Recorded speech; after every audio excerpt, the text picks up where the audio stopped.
Dr. Siwage Dharma Negara.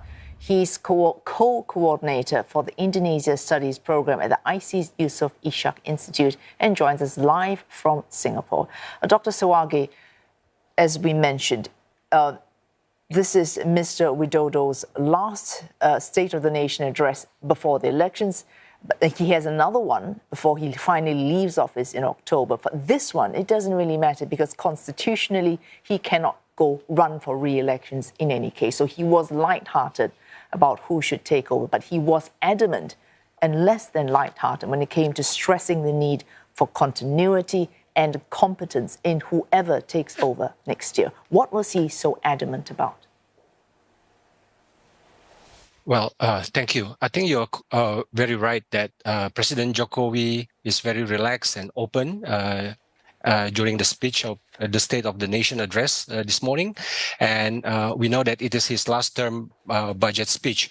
So he's quite confident that despite all these economic challenges in the faced by the global economy and also the climate change, he believed that Indonesia will be able to weather the challenges. And he mentioned also about the political year, which requires Indonesian people to stay united and focus on their energy to achieve the development goals.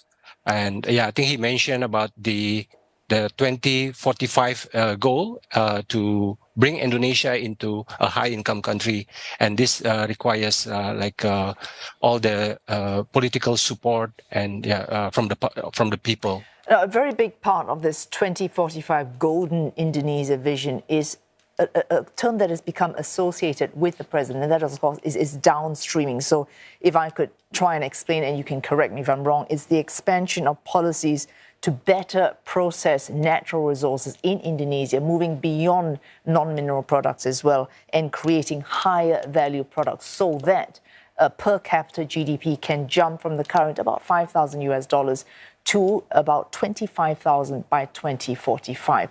Is this policy likely to stay in place whoever wins the election next year? Yes, I think that is the expectation from President Jokowi, that this policy and programs that he already initiated will be continued by whoever the next president. So ensuring continuity, especially to benefit from Indonesia bonus demography and also the rich natural resources. So you talk about downstreaming policy. It's not only about the mineral, but also non-mineral.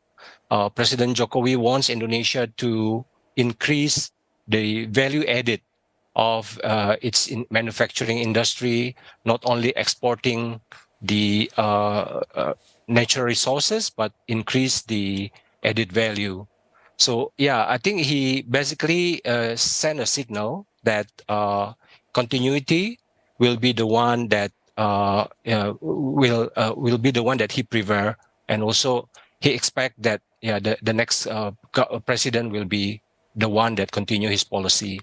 We have three candidates emerging so far. I won't bother to go into the details, but all three are fairly prominent, and all three of the two front runners have essentially expressed their interest in continuing Mr. Widodo's policies, and they have every interest in doing that because these are good policies. You're already seeing good results. The hard work is already done. They just need to sit back and to reap the benefits of Mr. Widodo's time in government.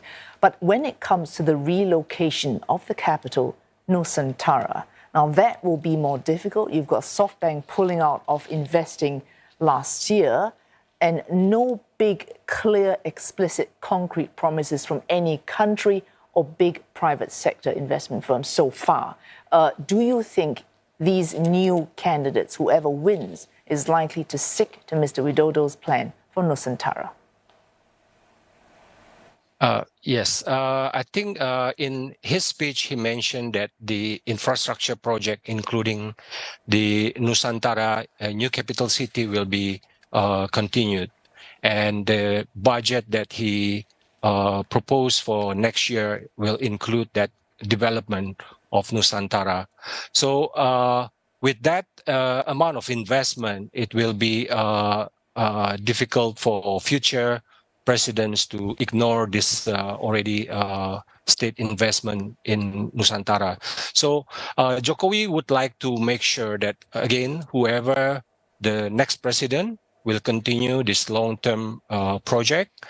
And for him, this is the kind of game changer for Indonesia, given that Nusantara is not only moving the capital, but also can be seen as a strategy to balance the development in Indonesia. So in the past, the development is more focused on Java Island. And with the development in Nusantara, there's an expectation that there will be new growth or economic development in outer islands. So yeah, I think this is the new strategy to bring new development in Indonesia. Thanks so much for that, Dr. Siwage Dharma Negara from the ISEAS Yusof Ishak Institute.